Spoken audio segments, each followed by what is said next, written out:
Alors, bonjour à toutes et à tous, bienvenue dans cette vidéo. Bonjour Stéphane, merci beaucoup d'avoir accepté cette invitation. Donc aujourd'hui, on va discuter d'une thématique très importante qu'on avait abordée il y a quelques jours et il y a aussi quelques semaines.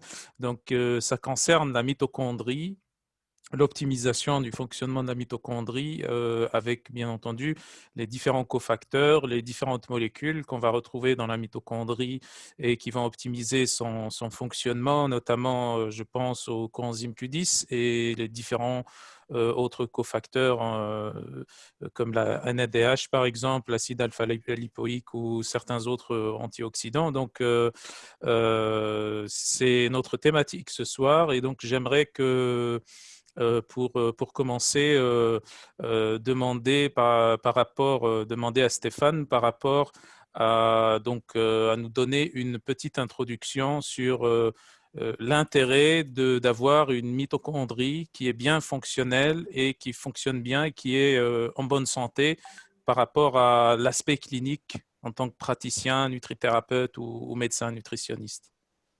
Alors là, c'est tout simple. La mitochondrie, c'est un peu comme le moteur de la voiture. Alors, qu'est-ce qu'il y a de plus important que le moteur de la voiture? C'est le moteur de la voiture. C'est elle qui va, donc, via la production d'énergie, d'ATP, faire que la cellule, donc le corps humain, fonctionne bien. Et on se rend compte depuis des années que pas mal de maladies sont finalement des maladies mitochondriales. Et on a inventé des mots pompeux pour ces maladies-là qu'on appelle par exemple syndrome de fatigue chronique, fibromyalgie. Et beaucoup de publications font état du fait que ces maladies-là, en fait, consistent à un dysfonctionnement mitochondrial par des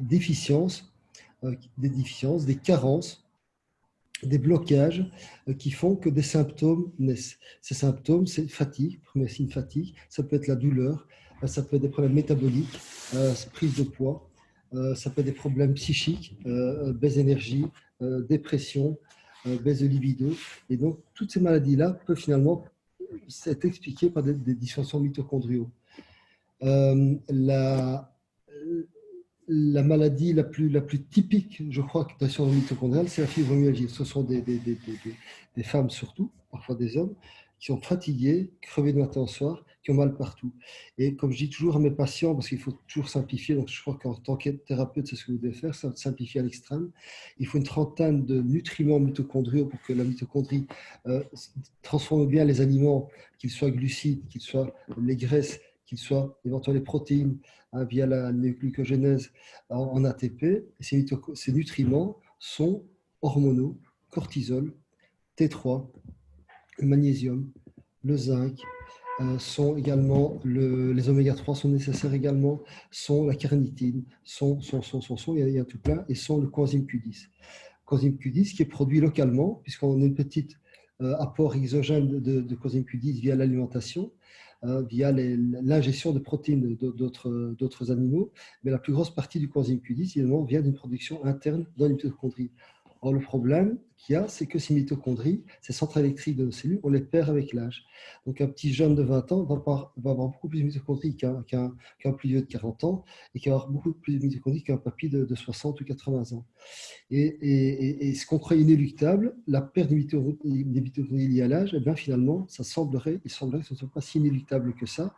Alors déjà, depuis 7-8 ans, 6-7-8 ans, j'ai vu passer des publications qui font état du fait qu'on peut les remultiplier. Et donc, ce n'est pas inexorable de finalement se sentir avec l'âge fatigué et trop gros. Il y a moyen de combattre cela en optimalisant le fonctionnement de la mitochondrie. Et là, c'est un sujet hyper vaste puisque maintenant, on parle même de médecine mitochondriale. Donc, on peut, à la limite, ça peut devenir une spécialité médicale tellement le champ est vaste, tellement c'est compliqué. Et donc, je crois qu'il ne faut pas aller trop loin dans la complexité parce qu'il faut garder, dans ce qu'on va dire ici et dans ce qu'on va recommander, il faut garder quelque chose de très simple qu'on peut appliquer à chaque patient qu'on voit. Et donc, en gros, dès qu'un patient vous dit j'ai mal, ou surtout dès qu'il vous dit que je suis fatigué, il faut penser mitochondrie. Parce qu'il a tout pour que ces mitochondries fonctionnent. Donc, c'est très intéressant ce que tu dis sur la multiplication des mitochondries, parce que justement, les mitochondries, en réalité, à la base, ce sont des micro-organismes unicellulaires, des prokaryotes, hein, en réalité, et ça agit de la même manière, en fait, qu'une bactérie. ou que la multiplication de bactéries ou de micro-organismes, et une bactérie aussi ou un micro-organisme a besoin de nutriments, de micronutriments pour pouvoir fonctionner. C'est cette relation, ça profite justement entre les cellules et les mitochondries qu'elles contiennent qui est intéressante. Et dans ce sens-là, tu parlais de fibromyalgie.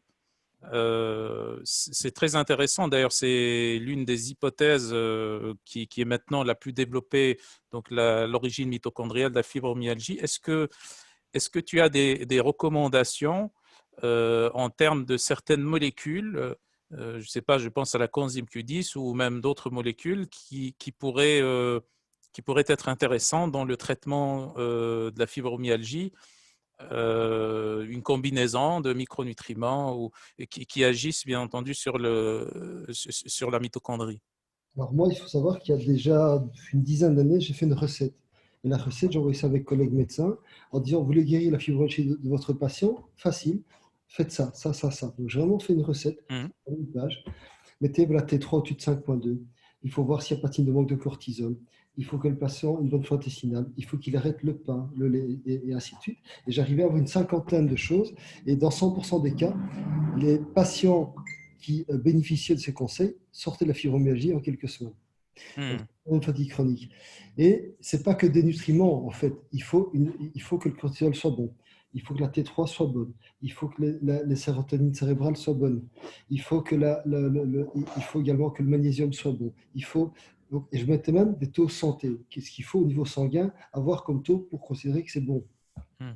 Et au niveau mitochondrial pur, tous les patients que j'ai, toutes les patientes que j'ai en fibro, elles reçoivent toutes des mitochondriaux qui s'appellent coenzyme Q10, acide lipoïque, acétylcarnitine, euh, donc vitamine B3 ou nicotinamide.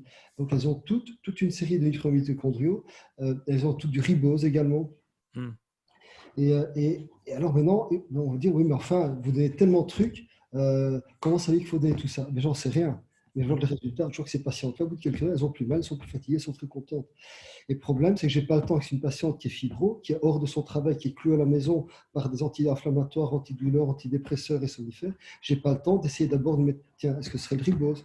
Tiens, au bout de 15 jours, ça ne marche pas. Tiens, est-ce que ce serait le cortisol? Est-ce que ce serait. Je n'ai pas le temps. Moi, aucun patient, ils guérissent vite en quelques semaines. Et donc, je donne tout ce qu'il faut pour que ça fonctionne. Et puis après, je dis, dès que la patiente va bien, on commence un peu à élaguer. Tiens, diminuez votre Q10, diminuez votre ceci, diminuez cela. Alors, le problème qu'on a, c'est qu'il y a des choses qui sont dosables, comme le coenzyme Q10, mais des choses qui ne sont pas dosables. On ne Mhm. dose pas l'acide palmitique, on ne dose pas le resveratrol, on ne dose pas ces substances-là. Et pourtant, ça a un effet. C'est très intéressant. Et il y a certains thérapeutes, ou enfin, on voit même certains scientifiques qui parlent du fait que la coenzyme Q10 n'est pas bien absorbée, que c'est une grosse molécule, que ça, même si c'est absorbé au niveau intestinal, que ça, c'est difficile que ça passe au niveau de la cellule et au niveau de la mitochondrie. Qu'est-ce que tu penses de tout ça? Est-ce que tu penses que ça, toi, disons, ton expérience de médecin, est-ce que tu penses que, en tant que clinicien, que quand tu donnes du coenzyme Q10, tu n'as pas vraiment euh, l'impression que ça fonctionne? Alors, moi, je crois ce que je vois. Mais par contre, tout ce que je vois, je peux le croire. Donc, même si ça va à l'encontre des connaissances que j'ai. Donc, vous savez, je suis très ouvert à certaines choses. J'en ai un exemple, je reviens au Q10 tout de suite, le GABA. Alors, le GABA, théoriquement, c'est pas possible qu'en avalant du GABA, ça passe à aller dans le cerveau et ça agit. Et bien pourtant, ça agit. C'est évident. J'ai des patients, ils sont transformés en 48 heures avec ce GABA.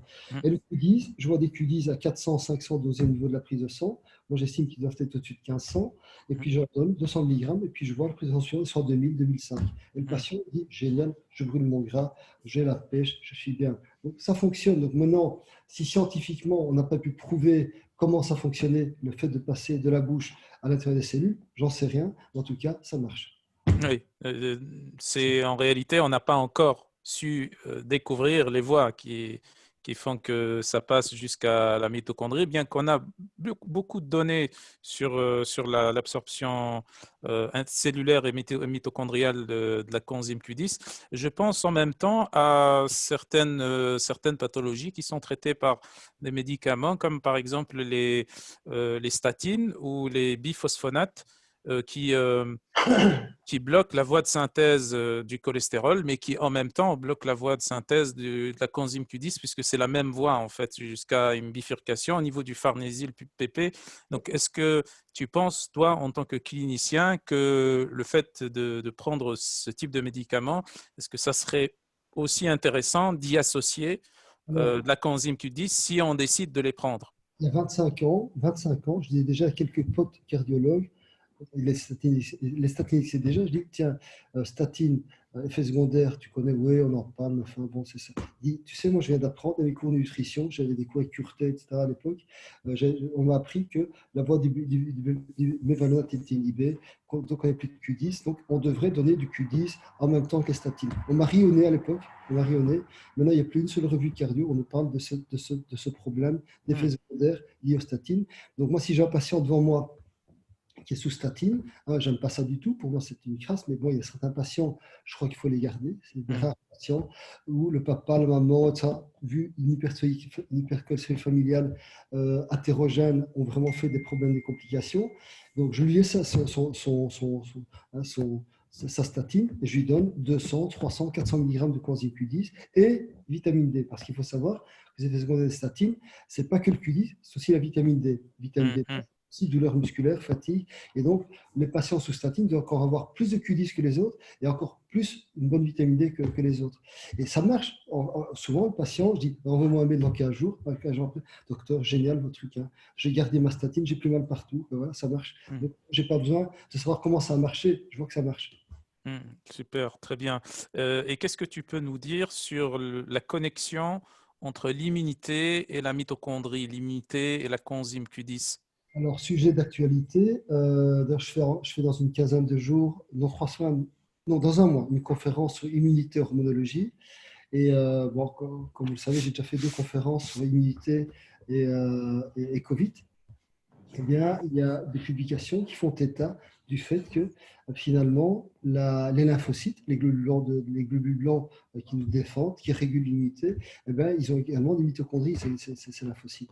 Et donc, finalement, ce serait quand même logique de se dire que s'ils ont un bon fonction mitochondriale, ils vont mieux nous défendre, ce qui est logique. Donc, je ne vois pas pourquoi une carence en coenzyme Q10 chez un lymphocyte ferait qu'il fonctionne bien, qu'il nous défende bien. Donc, c'est un peu logique.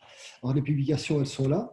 Il y a un lien et, donc, important. Coenzyme Q10 fait partie des nutriments optimalisés chez quelqu'un qui veut bien se défendre contre les virus, les bactéries, les cancers. Et d'ailleurs, cancer et coenzyme Q10, il y a des publications par centaines qui montrent un lien favorable entre un Q10 élevé et une baisse de risque de cancer.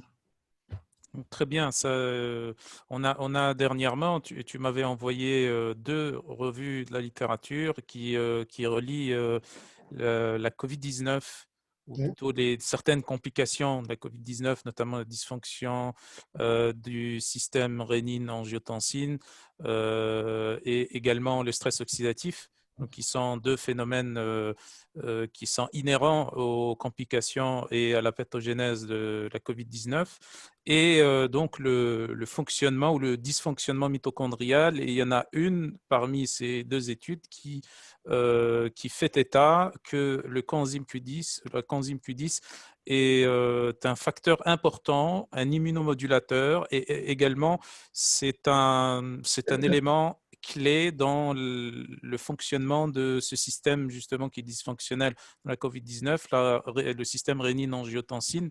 Donc, dans ce sens, est-ce que tu penses que, au moins pour la prévention, à titre préventif, est-ce que tu penses qu'on pourrait utiliser des molécules comme la coenzyme Q10, par exemple, pour optimiser le fonctionnement des mitochondries dans ce contexte de pandémie COVID-19? C'est-à-dire qu'on sait que le Q10, il diminue avec l'âge. Il diminue avec l'âge. la vitamine B12, comme le zinc. Donc, on a tous des problèmes de mauvaise synthèse, de malabsorption, de non-métabolisation liés à l'âge. Et donc, comme par hasard, le Covid-19, il vient de plus en plus mortel en prenant de l'âge. Donc, il faut chercher toutes les causes. Il y a d'autres causes qui sont la DHA, qui sont la mélatonine. Et puis, il y a plein de causes qui s'additionnent pour expliquer que les personnes plus âgées meurent de Covid. Et donc, je crois qu'il y a un lien de cause-effet. Moi, j'ai déjà osé dire dans des conférences que dès l'âge de 35 ans, on rendre le coenzyme Q10 obligatoire pour tout le monde. Non, la baisse du Q10 crée des dégâts au niveau mitochondrial, au niveau production d'énergie, au niveau poids. Mais il faut également penser aux muscles. Alors, pourquoi est-ce que les Covid obèses meurent plus que les non-obèses? Ben, simplement, le pauvre bonhomme qui est en surpoids, qui va faire 120, 140 kg, 150 kg, qui doit être ventilé à l'hôpital. Déjà, c'est une catastrophe pour une ventilation, mais s'il n'est pas ventilé, s'il est seulement mis sous oxygène et qu'il doit avoir des muscles assez puissants, des muscles respirateurs puissants que pour ventiler, s'il n'a pas de Q10, il a une faiblesse musculaire. Et on le voit, la force musculaire et la force de contraction du cœur est complètement proportionnelle au taux de Q10. Alors, j'ai eu récemment 2 cas spectaculaires de patients en insuffisance cardiaque, dont un qui était plus jeune que moi, qui a une fraction d'éjection de 17%. Donc son cœur n'avait pu éjecter que 17% du sang de ce qu'il était capable. On parlait de greffe cardiaque ou de pacemaker chez lui. Et son épouse qui est infirmière me l'a amené en disant, écoutez, on vient vous voir en dernière extrémité. Il y a 2 cardiologues qui veulent de le mettre sous pacemaker, voire on parle de greffe cardiaque. Et il avait une insuffisance cardiaque d'origine X. Et moi, j'ai dit, bon, un cœur, c'est un muscle. Qu'est-ce qui fait marcher un cœur? Une bonne testo. Sa testo était 4 fois trop basse. Les cardiologues, ils s'en foutaient de ça. Il n'avait pas assez de magnésium. Donc, pas assez de magnésium, faiblesse musculaire. J'ai obtenu son magnésium. Son Q10 était dans les chaussettes. J'ai des méga doses de Q. Et j'ai joué comme ça à tout. Enfin, j'ai donné tout ce que je donnerais chez quelqu'un qui a une faiblesse musculaire. Il ne mangeait pas de protéines le matin. Il avait. Enfin, et résultat, après 1 mois et demi, sa fraction d'éjection est passée à 65%. Et les 2 cardiologues, il y en a un qui a dit, écoutez, ça c'est un miracle, j'ai jamais vu de miracle comme ça. Et l'autre, ici Erasme, qui a dit à ce patient, écoutez, expliquez-moi un peu ce que ce docteur Résimon a fait pour que vous arriviez à récupérer un cœur comme ça. Et puis il a donné mon rapport de consultation, il l'a lu, et puis il dit, écoutez, je crois vraiment qu'il a raison, c'était vraiment ce qu'il fallait faire. Et l'épouse infirmière lui demande, mais pourquoi n'avez-vous pas fait ça? Écoutez, vous savez, un pacemaker, c'est remboursé par la mutuelle, hein, mais la consultation chez Résimon, les compléments, c'est pas remboursé par la Sécu. Voilà. Plutôt que de régler la cause du problème. Et la cause, elle est toujours très complexe. C'est toujours, comme tu dis, les neurotransmetteurs, les hormones, les métabolites, la nutrition, etc. Oui, c'est toujours complexe. Et quand on agit, c'est le propre d'un système complexe, parce qu'on a plusieurs causes qui donnent plusieurs conséquences, et parfois ces mêmes conséquences s'autonomisent et deviennent des causes elles-mêmes. Donc, quand on agit sur un système complexe pour pouvoir le résoudre, il faut agir sur plusieurs angles en même temps. Donc, c'est ça l'approche complexe en fait de la médecine fonctionnelle. Oui. Une panne de voiture, il n'y a pas qu'une cause. Il faut pouvoir investiguer toutes les causes possibles. Tout à fait. Il faut avoir plusieurs causes en même temps. Et donc, il n'y a pas un traitement standard pour une pathologie. Et moi, je suis fou de rage quand je vois que pour une insomnie, on donne un somnifère, alors qu'il y a 10 causes différentes à l'insomnie. Je suis fou de rage pour voir qu'une fatigue, on donne une amphétamine, que pour un burn-out, on donne un arrêt de travail, alors qu'on ne va pas chercher la cause et traiter les causes du problème. Voilà. C'est ça, fonctionnel, c'est essayer d'avoir une vue assez large des pathologies, que pour comprendre qu'il faut penser à ça, penser à ça, penser à ça, et pas hésiter à mettre tout en même temps. Oui, en réalité, la médecine fonctionnelle, c'est la médecine tout court, la vraie médecine tout court. Exactement. Ouais. Ok, merci beaucoup, docteur Réziman, pour toutes ces informations très intéressantes et très pertinentes. Et j'espère que ça va servir à nos spectateurs. Et donc, je vous dis à très bientôt pour de prochaines vidéos. Et encore merci, docteur. Merci beaucoup. Avec plaisir, c'était Au sympa. revoir.